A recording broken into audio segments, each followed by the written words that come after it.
What's going on, everybody? It is Triple Crown 24 back with a contest response video today for MikeO, who is celebrating 3,500 subscribers on his channel. Mike, congratulations. That is a phenomenal achievement. Well deserved. One of the first channels I started watching, and you're still one of my favorite ones to this day. So thanks for everything you do. Let's go ahead and get into today's response.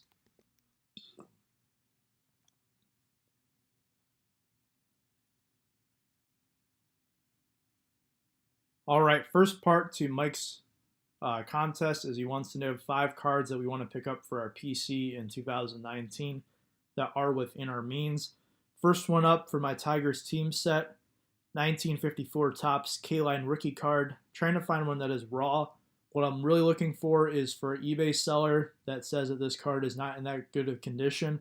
But as long as it doesn't have like a mustache drawn on his face, someone looks like they took a bite out of the corner of the card, or there's a major crease that looks like someone like put it in their wallet or their bike spokes or something.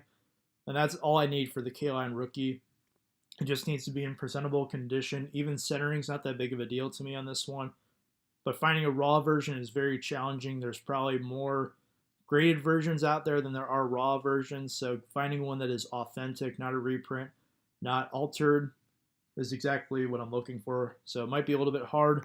Looking to spend around 150 on it. Might be a little more, might be a little less. Really just depends on each specific card, just because condition is really the big thing that people are looking at when they're picking up these cards. So number 2 on my list is a more modern card for my Cabrera collection. 2018 knocked it out of the park with the Cabrera collection, in my opinion. I was able to pick up several really nice autograph cards, and I finally tracked down my Superfractor after 4 years. Phenomenal looking card. I'm actually looking at it right now. It's proudly on display in the man cave, but the one card I didn't manage to pick up that I wanted to was a PSA 10 of his Topps traded rookie from 2000. As a active player collector, I feel like a PSA 10 of their rookie is a must-have. So Cabrera in a 10 right now, roughly around $80. That's what I'm looking to spend. If he does have a really good start to 2019, or he gets back on track, which I think he will, no doubt in my mind that this one goes back up over 100. So hopefully this is something I pick up sooner rather than later.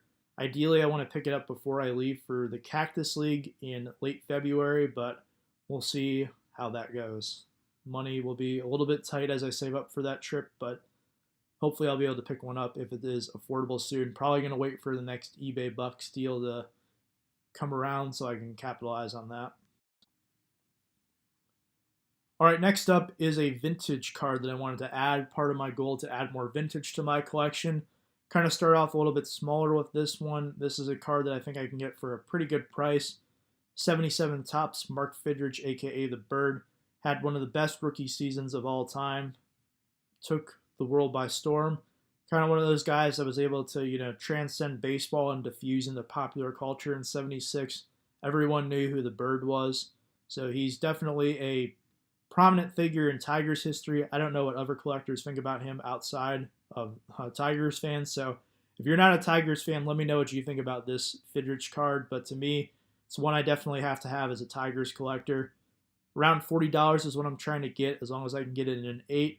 The difference between an 8 and a 9 and a 9 and a 10 is not that much in terms of the visual appeal, but there's a really big difference in terms of price. So to me, an 8 is perfectly fine for this specific card. That's really all I need at this point, just to kind of dip my toes in the vintage and kind of get some more cards. This is a good starting point in my opinion. All right, number 4 on my list, we've talked about a rookie card. We talked about the Rookie Cup card. Let's go ahead and try out a draft pick card. 2005 Topps Justin Verlander is number 4 on my list. PSA 9 or better. So the goal is to either purchase this at a 9 or trade for it at a 10, excuse me there. The Verlander card, not that much a couple years ago, but then he got traded to the Astros and became like a perennial Cy Young contender again. So now Verlander cards have pretty much doubled in price from what they were back in like 2015. So I kind of missed out on the lower price then. I don't know if he'll ever get down to that level again. But this is a really cool looking card. I'm not a huge fan of 2005 Topps, but I think this one looks pretty sharp. It's nice and colorful. Buying it at a 9 is only about $30. They go up to probably anywhere from 80 at the absolute lowest for a PSA 10. Sometimes you can get them for a little bit lower. I think I saw one go for 60 not too long ago. Wish I would have got that one. But more so around the $100 mark, which is right around where the Scherzer rookie is at right now. So I have two Scherzer PSA 10s. My goal would possibly be to trade one of those to get the Verlander card. But if I can't, I'll probably end up just buying a 9 at some point this year. I also still need the raw version for my Tigers team set as well, so we'll have to pick up that at some point as well. And this last one is a big if, and what I mean by that is that if it is even produced. So I'm looking for it should say 2019, not 2018, but Dwayne Haskins, RPA, out of Leaf Trinity Football. So what we need is Dwayne Haskins to declare for the draft. And as an Ohio State fan, I really don't want that to happen, but I feel like it will. I don't know what his decision is. As of the time I'm recording this, it's January 2nd. This probably won't upload for a few days just because I have to finish my editing on it. Ideally, a Trinity RPA doesn't really run as much as some of the pro uniform products. The resale value on Trinity is not great, but if I can get like a cool logo card, on-card RPA of Haskins, that can be like the centerpiece of my Haskins collection. I do collect Ohio State alumni, so I imagine he'll probably be the next biggest one. I didn't do too much in 2018 just because there weren't any RPS players who were in the NFL products. The biggest name was probably Denzel Ward, but he's kind of a sticker guy, so I didn't really focus too much on him because the Browns had Mayfield. So if you bought the Browns in a break, it's kind of hard to, just get Ward because you got to pay the Mayfield price. But long story short, Haskins will probably be expensive. That's why my estimated cost is a lot. I don't know how much it will be, but I will definitely pay for it, whatever it is.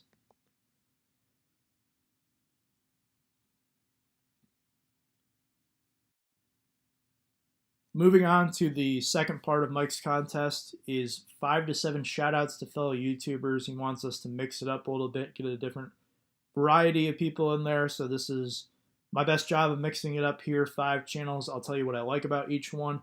First up is Remember the Great Sports. If you enjoy my TTM videos, you'll definitely enjoy his. I learn something every single time I watch his. It's a Thursday morning must to watch his videos. So whenever I'm getting ready to leave to do my stuff on a Thursday morning, I always watch his TTM Thursday videos. Gives a very in-depth biographic information on each of the players that he gets back TTM. Gets back some older players as well, so if you like the older players that I get back, definitely go check out Remember the Great Sports. Also does some flea market and card show pickup videos. Those are pretty entertaining in my opinion. And the Remember the Great Sports intro is one of the best on YouTube. There's nothing like it. So go check him out. Second up, I got to shout out a fellow Tigers fan because there's not too many of us out there on YouTube, it seems, but A League of Their Own, Caitlin.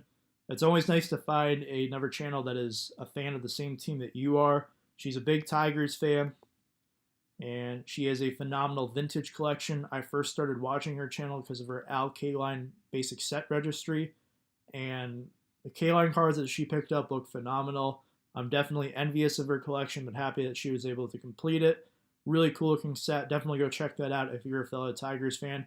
She also has a lot of other really cool vintage cards. Recently, she got in a Roberto Clemente from 1959 Topps.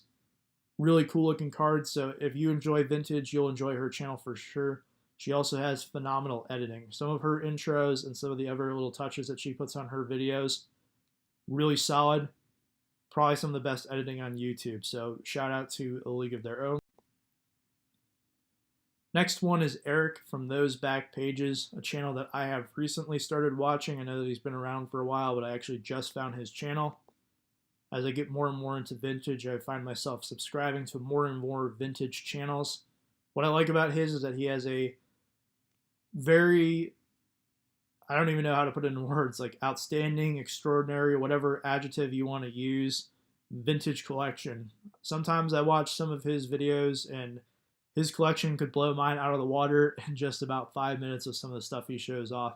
I particularly recently enjoyed his 1950s rookie showcase. all the big rookie cards from the 1950s that you can think of, he has them. So very cool channel. If you enjoy vintage, again, check him out. Very involved in the community. I see him commenting on a lot of videos. I see him doing a lot of contest responses. Also one of the most positive people you'll ever meet. I really enjoy the way that he presents his videos and the way that he presents himself.